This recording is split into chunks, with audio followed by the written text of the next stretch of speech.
پیغمبر علیہ الصلاۃ والسلام جو ہمیں سکھا کر گئے ہیں معاشرت، اس پر جب ہمارا عمل ہوگا تب ہم اسلام کے اندر مکمل داخل ہوں گے، اور تب سمجھا جائے گا کہ ہم مکمل اسلام کے اندر داخل ہو چکے ہیں۔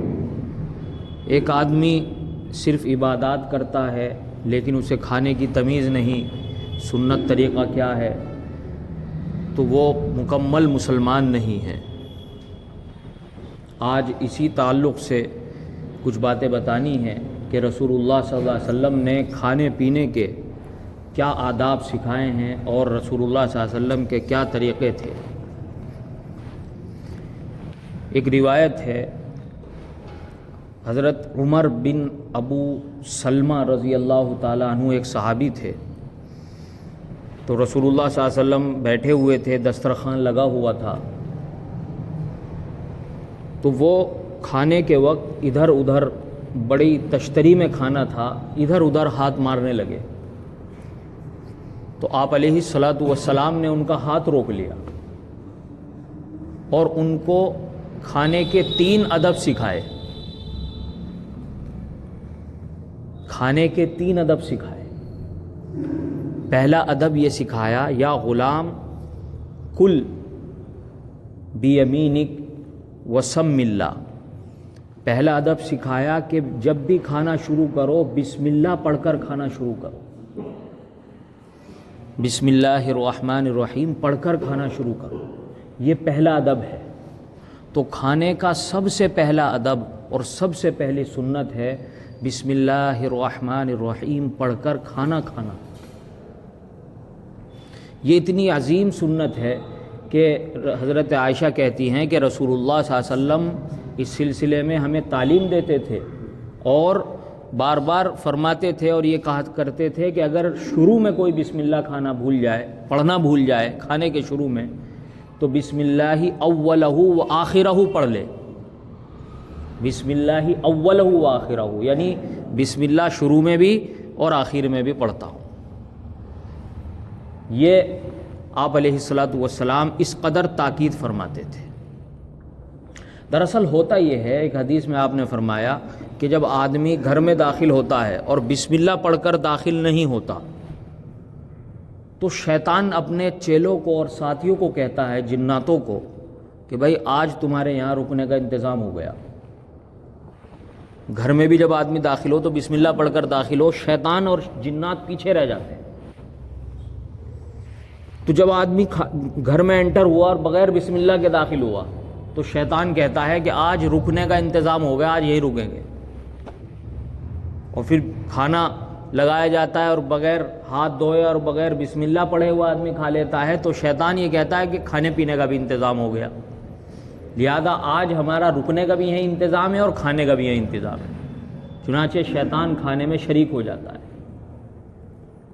ایک مرتبہ ایک صحابی تھے، وہ کھانا کھا رہے تھے، بسم اللہ پڑھنا بھول گئے، تو آخر میں ایک لقمہ رہ گیا۔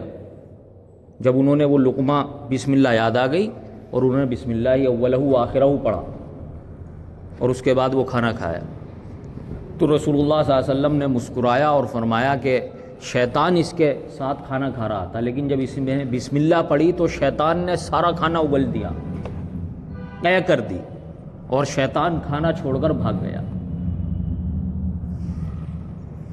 اور ایک ادب یہ بھی ہے کہ جس پر ہمارا فوکس نہیں ہے، وہ یہ ہے کہ جب دسترخوان لگے تو جو بڑا آدمی ہے، عمر کے اعتبار سے ہو، علم کے اعتبار سے ہو، اس کو کھانے کی شروعات کرنی چاہیے۔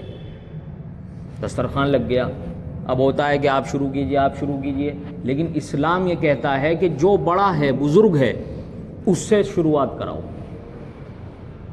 ایک مرتبہ ایسا ہوا، ایک روایت میں آتا ہے کہ دسترخوان لگا ہوا تھا، ایک بچی دوڑتی ہوئی آئی، اسے بھوک لگ رہی تھی اور اس نے کھانے میں ہاتھ ڈالنا چاہا اور کھانے کی اسٹارٹنگ کرنی چاہیے، تو اللہ کے نبی نے اس کا ہاتھ روک لیا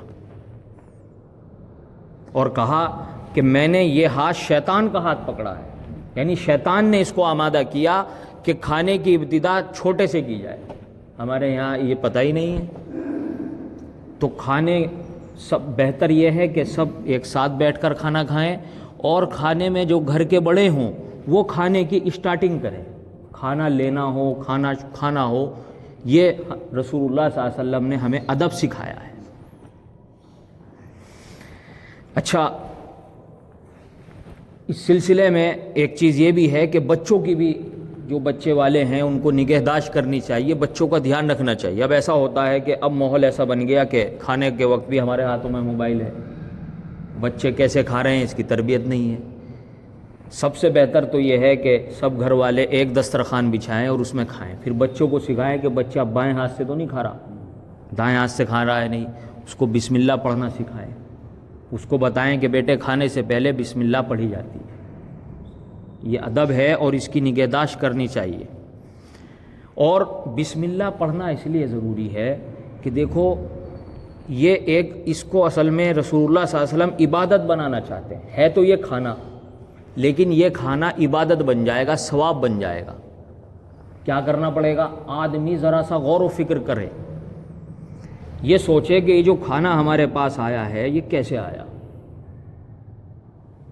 ایک روٹی کے بارے میں آپ سوچیں، غور کریں کہ ایک روٹی کی ابتدا ہوئی ایک گندم سے،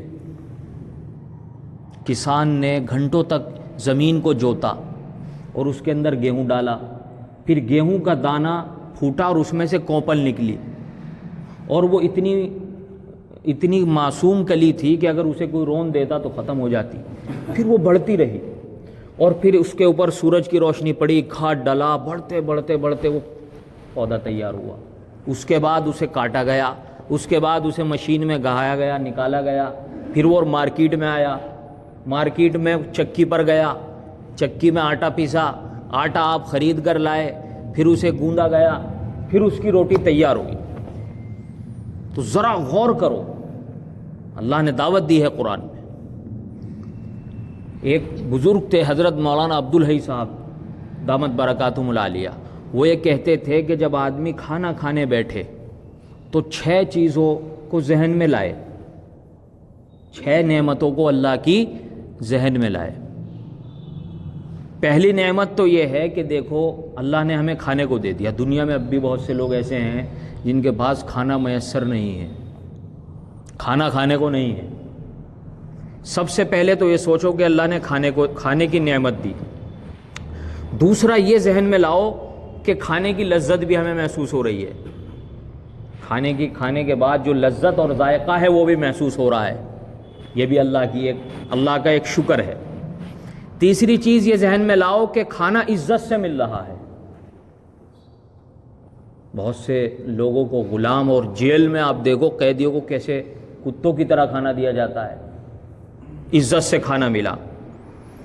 چوتھی چیز یہ ہے کہ بھوک لگنے پر ہمیں کھانا مل رہا ہے۔ دنیا میں اگر کسی کو بھوک نہ لگنے کی بیماری ہو جائے یا پیٹ میں کوئی بیماری ہو جائے، اس سے پوچھو کہ کھانے کی لذت اسے محسوس ہوتی ہے نہیں، تو بھوک بھی لگ رہی ہے۔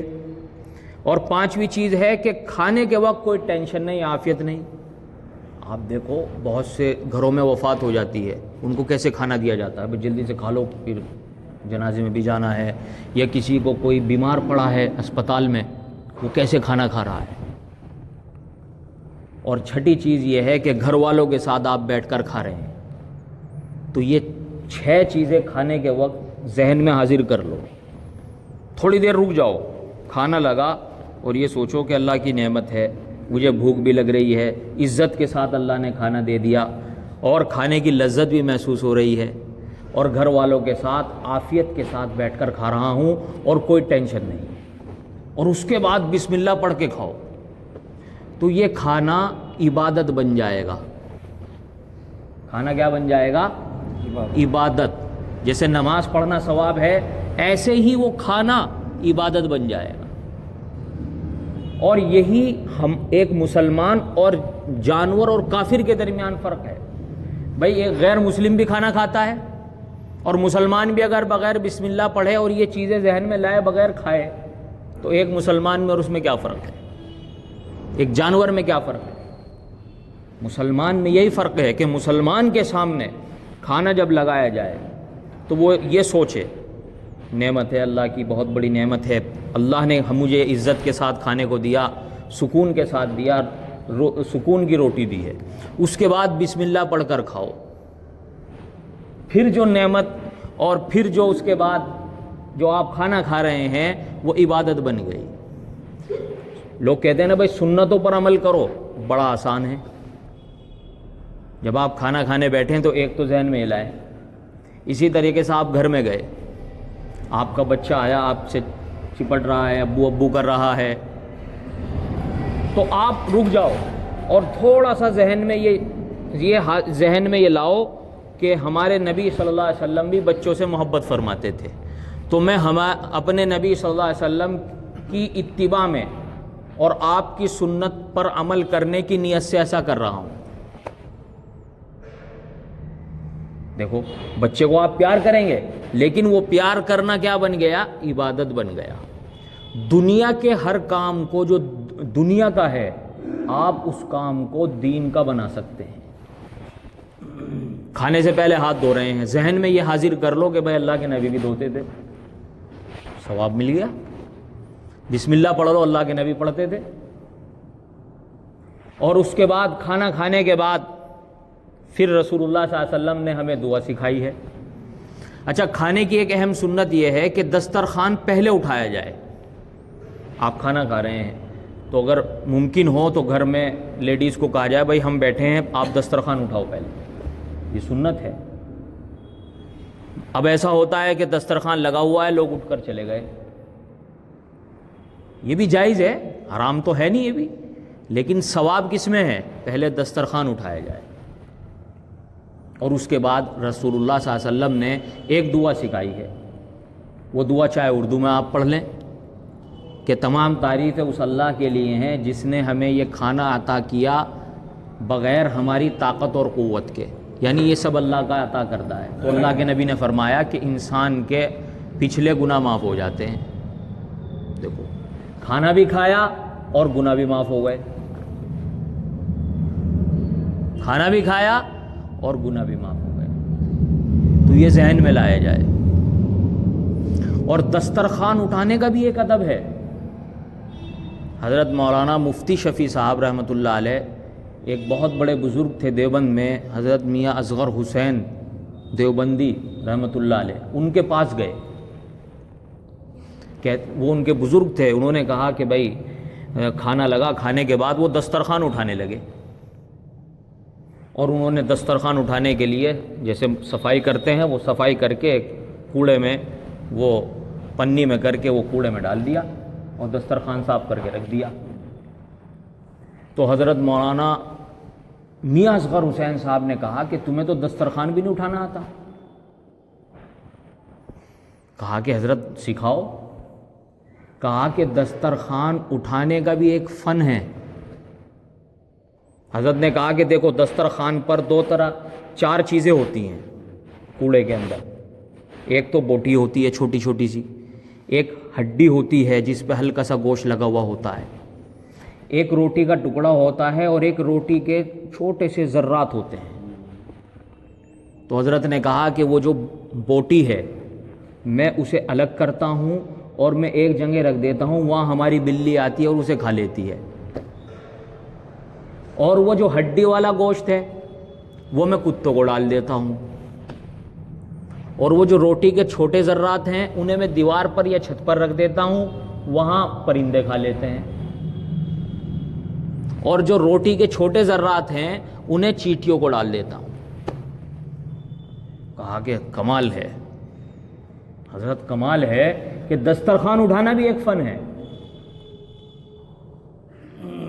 اس نعمت کی قدر کرنی چاہیے۔ ایک اہم ادب یہ ہے کہ نعمت کی قدر ہو۔ حضرت تھانوی رحمۃ اللہ علیہ کے ایک بزرگ گزرے ہیں، تو حضرت نے ایک مرتبہ دودھ پیا اور اس میں تھوڑا سا دودھ چھوڑ دیا اور سو گئے، آنکھ لگ گئی۔ جب اٹھے تو پوچھا کہ بھائی وہ اس میں دودھ رکھا ہوا تھا اس کا کیا بنا؟ خادم نے کہا جی پھینک دیا۔ تو حضرت ناراض ہوئے کہ بھائی اللہ کی اس نعمت کو تم نے ضائع کر دیا، خود پی لیتے یا کسی بلی وغیرہ کو پلا دیتے۔ اور آج آپ دیکھیں ہمارے یہاں کھانوں کی کتنی بے قدری ہے۔ صحیح کھانا جو کتوں کے کام آ سکتا ہے، بلی کے کام آ سکتا ہے، یا کسی انسان کے پیٹ میں جا سکتا ہے، عورتیں یوں نالی میں بہا دیتی ہیں، کوڑے دان میں ڈال دیتی ہیں، خاص طور پہ شادیوں میں شادیوں میں آپ دیکھیں کس قدر ویسٹیج ہے کھانے کی. پلیٹ لیں گے اتنا سارا سالن اتاریں گے کہ سارا کھا لیں گے، لیکن وہ تھوڑا سا کھا کے پھر اسے پلیٹ کو پھینک دیا. تو اس ناقدری کی وجہ سے اللہ تعالیٰ یہ رزق چھین لیتے ہیں. پھر ہم پریشان ہیں کہ جی کام نہیں چل رہا، کاروبار ٹھپ ہے. وہ یہ اسی وجہ سے ہے کہ ہم نے اس رزق کی قدر نہیں کرتے. جو آدمی جتنی اس روٹی کی اور اس اللہ کے رزق کی قدر کرتا ہے، چھوٹے چھوٹے تنکوں کی، تو اللہ تبارک و تعالیٰ اس کو اتنا ہی عطا کرتے ہیں. اس وجہ سے قدر کرنی چاہیے. دنیا کے اندر ہر چھوٹی چیز اللہ نے ہر چیز حکمت کے تحت پیدا کی ہے. ایک واقعہ سنا کر بات ختم کروں گا. ایک بہت بڑے مفسر گزرے ہیں، انہوں نے ایک تفسیر لکھی ہے 200 جلدوں میں، تفسیر رازی. تو انہوں نے تفسیر کے اندر ایک واقعہ لکھا ہے کہ میں نے یہ سوچا کہ اللہ تعالیٰ نے ہر چیز حکمت کے تحت پیدا کی ہے، آج دیکھوں ایسا کیسے ہوتا ہے. چنانچہ وہ کہتے ہیں میں جنگل میں گیا ٹہلنے کے لیے، تو ایک بچھو جا رہا تھا. بچھو کو میں نے دیکھا کہ دیکھوں آج اللہ تعالیٰ نے اس کو کس کام کے لیے پیدا کیا ہے. وہ بچھو چلتا چلتا ایک دریا کے کنارے پہنچا. تالاب تھا، دریا تھا، تالاب تھا. تو وہاں پر ایک کچھوا آیا. کچھوا ناؤ کی طرح رکا، بچھو اس پر سوار ہوا اور ناؤ کی طرح اسے اس دریا کے کنارے دوسری طرف لے گیا اور بچھو وہاں اتر گیا. کہتے ہیں میں بھی جلدی سے ناؤ سے پار کر کے دریا ادھر پہنچا. دیکھا کیا کہ ایک شخص درخت کے نیچے سویا ہوا ہے. تو میں نے سوچا کہ شاید یہ بچھو سے مارے گا، کاٹے گا. لیکن جب میں وہاں پہنچا تو دیکھا کیا کہ ایک بڑا سانپ پھن نکالے ہوئے وہاں کھڑا ہے انتظار میں. یہ بچھو گیا اور اس کے سر پر بیٹھ کر سانپ کے اس کے ڈنک مار کر اس کو وہیں ختم کر دیا، مر گیا وہیں. ایک دم اس کی آنکھ کھل گئی. تو اس نے دیکھا بچھو جا رہا ہے اور یہ پتھر اٹھا کر بچھو کو مارنے لگا. تو انہوں نے روکا کہ اللہ کے بندے یہ تو تیرا محسن ہے، اس نے تو تیری جان بچائی، اور سارا واقعہ بیان کیا. تو اس سے پتہ چلا کہ اللہ تعالیٰ نے ہر چھوٹی چیز کے اندر کوئی نہ کوئی حکمت پیدا کی ہے. ہر چیز کے اندر حکمت ہے. ایک مرتبہ ایک بادشاہ کے ناک پر بار بار مکھی آ کے بیٹھ رہی. مکھی بیٹھتی ہے پھر اڑاتا ہے، پھر بیٹھتی ہے پھر اڑاتا ہے، پھر بیٹھتی ہے پھر اڑاتا ہے. تو اس کی زبان سے نکلا کہ یہ بلا وجہ اللہ نے مکھیاں پیدا کر دی، اس کا تو کوئی فائدہ ہی نہیں. تو وہاں پر ایک بزرگ بیٹھے ہوئے تھے، انہوں نے کہا کہ نہیں، اس کا فائدہ ہے. تجھ جیسے بادشاہ کو اوقات دکھانی تھی تیری، کہ ایک مکھی تیری بات نہیں مانتی، ایک مکھی پہ تیرا کنٹرول نہیں ہے. اللہ تیری اوقات دکھانے کے لیے اس مکھی کو پیدا کیا ہے. اسی طرح سے ایک اور واقعہ لکھا ہے کہ ایک آدمی نے استنجا کیا لیٹرین کی، تو لیٹرین میں اس نے چھوٹے چھوٹے کیڑے دیکھے. اس نے سوچا کہ بھائی یہ تو بلا وجہ ہے، اس کا تو کوئی کام نہیں، لیٹرین میں نکلتے ہیں اور بہہ جاتے ہیں. تو اس کے دماغ میں یہ شبہ بیٹھ گیا. کچھ دنوں کے بعد اس کی آنکھ میں ایک بیماری پیدا ہو گئی. ایک پرانا حکیم تھا، اس نے کہا کہ اس کا ایک ہی علاج ہے، لیٹرین کے اندر جو کیڑے ہوتے ہیں اس کو پیس کر لگایا جائے تو تمہاری بیماری ٹھیک ہو سکتی ہے. تب جا کر اس نے وہ یہ کام کیا.